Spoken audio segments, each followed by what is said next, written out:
सोचें, जेल की दीवारों के पीछे से एक सरगोशी शुरू होती है और फिर देखते ही देखते वो पूरे मुल्क को अपनी लपेट में ले लेती है। ये कहानी है अफवाहों की और आज हम इस तज्जिये में यही समझेंगे कि आखिर ये आग लगती कैसे है। देखें, आज के इस डिजिटल दौर में जब इन्फॉर्मेशन इतनी तेजी से फैलती है, तब क्या होता है जब एक बड़े लीडर की किस्मत ही एक मुअम्मा बन जाए, जब सच्चाई पर पर्दे पड़े हों, तो इस खाली जगह को, इस वैक्यूम को आखिर पुर कौन करता है? यही वो सवाल है जो इस पूरे मामले की बिल्कुल जड़ में है। अच्छा, इससे पहले कि हम आगे बढ़ें, एक बात बिल्कुल वाजे कर दें, हमारा मकसद यहाँ सच और झूठ का फैसला करना हरगिज नहीं है, बल्कि हम कोशिश कर रहे हैं इस मुअम्मे को समझने की कि आखिर ये अफवाहें पैदा ही क्यों होती हैं, फैलती कैसे हैं और इनके पीछे छुपे असरात क्या हैं। तो हर अफवाह को पनपने के लिए ना एक खास माहौल की ज़रूरत होती है, ये अचानक से पैदा नहीं हो जाती। तो चलिए सबसे पहले इस सियासी बारूद के ढेर को देखते हैं जिसने इस छोटी सी चिंगारी को आग बनने का मौका दिया। ये कहानी शुरू होती है अप्रैल 2022 से, जब इमरान खान को इक़्तिदार से हटाया गया। उसके फौरन बाद मुल्क गिर एहतजाजी तहरीकें शुरू हो गईं। फिर अगले साल मई 2023 में गिरफ्तारी हुई और आखिरकार अगस्त में कैद। अब देखिए, हर एक वाक़े ने मुल्क को मजीद तकसीम किया और एक ऐसी फिजा बना दी जहां हर खबर के दो मतलब निकाले जाने लगे। जब भी किसी अहम लीडर की सेहत और हालात के बारे में यानी मुस्तनद मालूमात रोकी जाती हैं, तो एक इंफॉर्मेशन वैक्यूम पैदा होता है, एक खला, और कुदरत का कानून है खला को पुर करना होता है। तो इस सूरत में इसे पुर करने के लिए क्या साराइयाँ, सरगोशियाँ और अफवाहें एक सैलाब की तरह उमड़ आती हैं। क्योंकि याद रखें, मालूमात का बहाव रोका तो जा सकता है, लेकिन इसे मुकम्मल ख़त्म नहीं किया जा सकता। और इस वैक्यूम का नतीजा क्या निकलता है? नतीजा ये है कि एक ही हकीकत की दो बिल्कुल मुख्तलिफ मुतज़ाद तस्वीरें बनती हैं। एक तबके के लिए खान एक सियासी कैदी हैं, एक मजलूम, जबकि दूसरे के लिए वो कानून का सामना करने वाले एक लीडर हैं।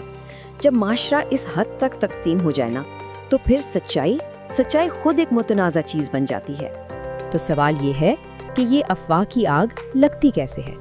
आखिर वो क्या तरीका है जिससे एक मामूली सी सरगोशी एक तूफान बन जाती है? चलें इस डिजिटल चक्कर को समझने की कोशिश करते हैं।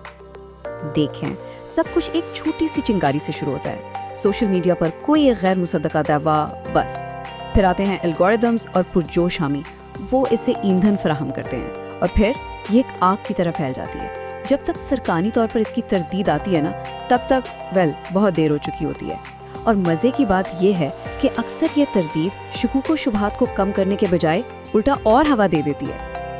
ये कहावत शायद आज के दौर के लिए ही बनी थी, है ना, कि झूठ आधी दुनिया का सफ़र तय कर लेता है, जबकि सच अभी अपने जूते पहन रहा होता है। डिजिटल दुनिया की रफ्तार इतनी ज़्यादा तेज़ है कि झूठ को गैर मुनसिफाना फ़ायदा मिल जाता है, जबकि सच्चाई बेचारी अभी अपने सबूत ही इकट्ठे कर रही होती है।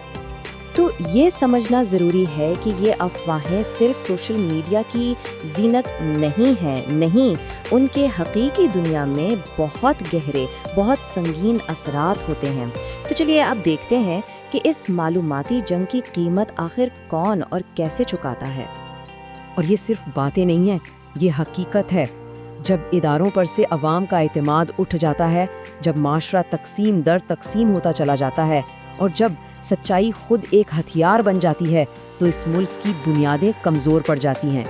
यही वो भारी कीमत है जो एक कौम को अफवाहों के इस बाज़ार में चुकानी पड़ती है। लेकिन ये कहानी सिर्फ एक शख्स या सिर्फ पाकिस्तान तक महदूद नहीं। असल में ये एक आलमी रुझान, एक ग्लोबल फिनोमिनन की अक्कासी करती है।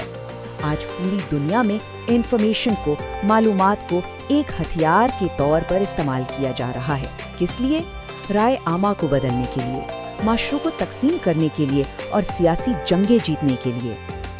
और ये सब कुछ हमें इस दौर के शायद सबसे बड़े, सबसे अहम सवाल पर लाकर छोड़ देता है। जब हर सच्चाई मुतनाज़ा बन जाए, जब हर इदारे पर शक किया जाए, तो फिर हकीकत का, रियलिटी का आखिरी फैसला आखिर कौन करेगा?